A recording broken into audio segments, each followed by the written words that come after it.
मध्य प्रदेश में कोरोना की दूसरी लहर खतरनाक होती जा रही है। एमपी में पिछले 24 घंटे में रिकॉर्ड 2777 नए संक्रमित मरीज मिले हैं, जबकि 16 मरीजों की मौत हो गई। बेकाबू हो रहे कोरोना को काबू करने के लिए मध्य प्रदेश के 11 जिलों में आज रात 10 बजे से 24 घंटे के लिए लॉकडाउन लग जाएगा। भोपाल, इंदौर, जबलपुर, खरगोन और विदिशा, उज्जैन, ग्वालियर, नरसिंहपुर जिले में आज 10 बजे से लॉकडाउन होगा। सौंसर में भी सरकार ने लॉकडाउन लगाने के आदेश जारी किए हैं। बैतूल, रतलाम और छिंदवाड़ा में हालात बेहद खराब होते दिखाई दे रहे हैं, लिहाजा छिंदवाड़ा में 3 दिन का तो रतलाम, बैतूल और खरगोन में 2 दिन का लॉकडाउन लगाया गया है। प्रदेश में 52 में से 32 जिले ऐसे हैं जहां एक दिन में 20 से ज्यादा कोरोना संक्रमित मरीज मिल रहे हैं और वाकई ये बड़ी चिंता का विषय है और किसी तरह से कोरोना को काबू में किया जाए, इसी को देखते हुए मध्य प्रदेश के 11 ऐसे जिले हैं जहां पर आज रात 10 बजे से 24 घंटे के लिए लॉकडाउन लग जाएगा, क्योंकि भोपाल और इंदौर ये दोनों तो वो जिले हैं जो सबसे ज्यादा इस वक्त प्रभावित है कोरोना की वजह से।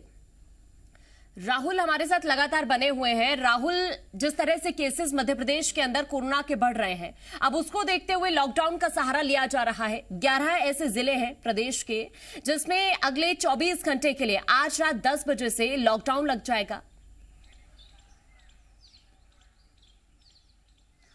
देखिए, आज रात 10 बजे से जो सोमवार सुबह 6 बजे तक तो तकरीबन माना जाए तो ये 33 घंटे का समय हो जाता है जो कि लॉकडाउन लग जाएगा। लेकिन 10 बजे से और ख़ास तौर पे यदि हम भोपाल की जब हम बात करते हैं तो भोपाल में 9 बजे से लग जाएगा, क्योंकि यहाँ की जिला क्राइसिस मैनेजमेंट कमेटी ने 9 बजे का टाइमिंग दिया है। 9 बजे से यहाँ पर 9 बजे से 6 बजे तक सुबह में कर्फ्यू, उसके बाद संडे क्योंकि लॉकडाउन रहता है।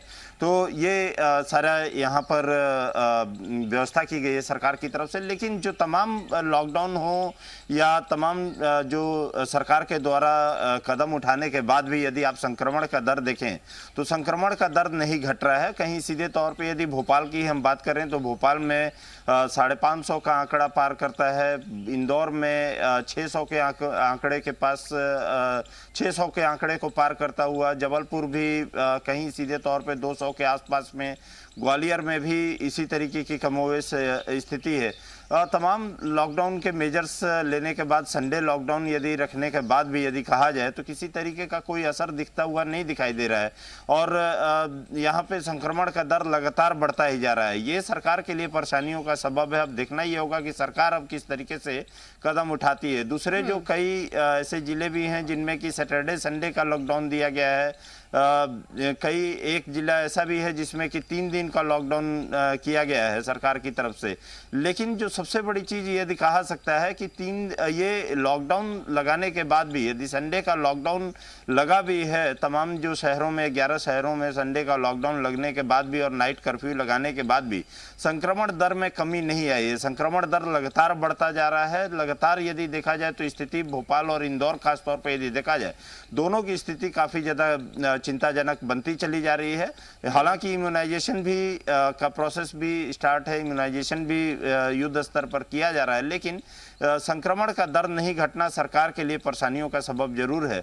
और 2777 पूरे के पूरे प्रदेश में केस आना, मौतों का आंकड़ा बढ़ना, ये सरकार के लिए परेशानी का सबब है। अब देखना होगा कि सरकार इसके अलावा, क्योंकि संडे लॉकडाउन के अलावा आखिर में उसके बाद कौन से कदम यहाँ पर सरकार के द्वारा उठाए जाते हैं। ठीक है राहुल, शुक्रिया आपका तमाम जानकारी पहुंचाने के लिए।